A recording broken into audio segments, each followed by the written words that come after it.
Thank you, Mr. Chairman. And thank the panel for coming and speaking in front of us today. And Generals, thank you for your distinguished service. General Richard, can you tell us about the ISR capabilities that you have, and are they sufficient? And if not, what upgrades can we help you with? So I get about 2% of the DoD ISR in U.S. Southcom, and it meets about 17% of my requirement for the ISR. I want to thank the department and thank Congress for the support of the government-owned and contract-operated and the contract-owned and contract-operated ISR that I'm able to get as well. That helps build that requirement a little bit more. Domain awareness is really important for the region. It's a really big region.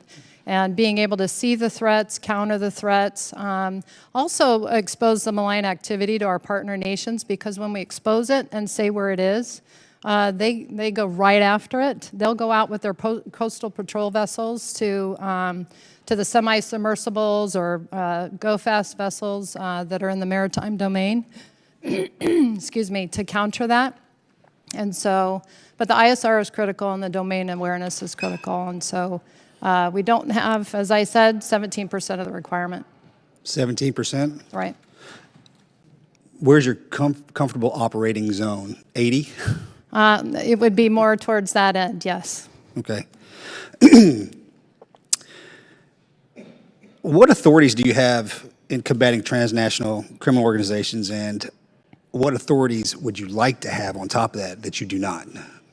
So I say that I have a Joint Interagency Task Force South, which is JIATF South, based out of Key West, that has a detection and monitoring mission. And then we turn that information, that intelligence, over to law enforcement or to our partner nations, depending on which is closest and who is able to go after it and be able to disrupt it or interdict it. And so, and in terms of the authorities, I have the authorities that I need right now in order to do what I need to do based on the missions that I'm given in Southcom. Looking forward just at the narrative of globally right now, is there anything that's on your radar that we may need to be briefed on? So in the classified session, I can expand more upon all the activities that we're doing in the region. Certainly, I'm very thankful for all of the exercise funding and resourcing that I do get. I could do more. I'd like to get more into the Southern Cone and have more presence, more persistence presence, not just episodic where we visit and do maybe an exchange on cyber for a week or 2 weeks, or an exchange with our special forces. I'd like to change episodic to more persistent. My next question may be for the classified setting. As a former SOCOM guy, is the SOCOM footprint in Southcom what you would like to see, or is that something that we could increase?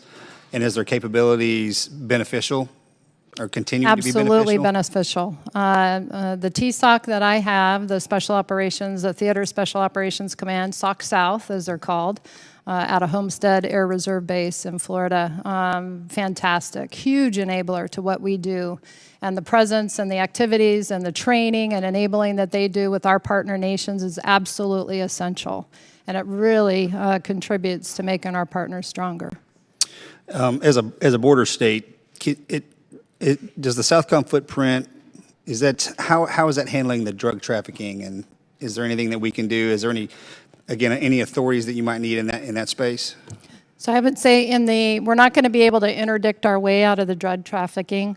That's really, I think, going after the labs and going after the money laundering and getting after that follow the money piece of it is really the hard part, but that's really where we need to focus, because by the time that we're interdicting it, whether it's in the maritime domain, it's already been broken down 1 or 2 times already. It would be better to get it at the lab where it's being made and cultivated and things like that. But the interdiction is not going to solve the problem. I have 30 seconds left. Is there anything that we haven't asked today that you could speak about that would help us help you? Well, thank you, Congressman. It's really just the attention and the focus on this region and show that this region matters. This region is full of resources, and I worry about the malign activity of our adversaries taking advantage of that, looking like they're investing when they're really extracting. We have the lithium triangle in this region. 60% of the world's lithium, Argentina, Bolivia, Chile, have this.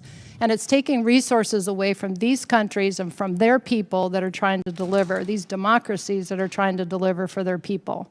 And they're having a hard time doing it because of the malign activity of transnational criminal organizations that... Gentleman's time's expired.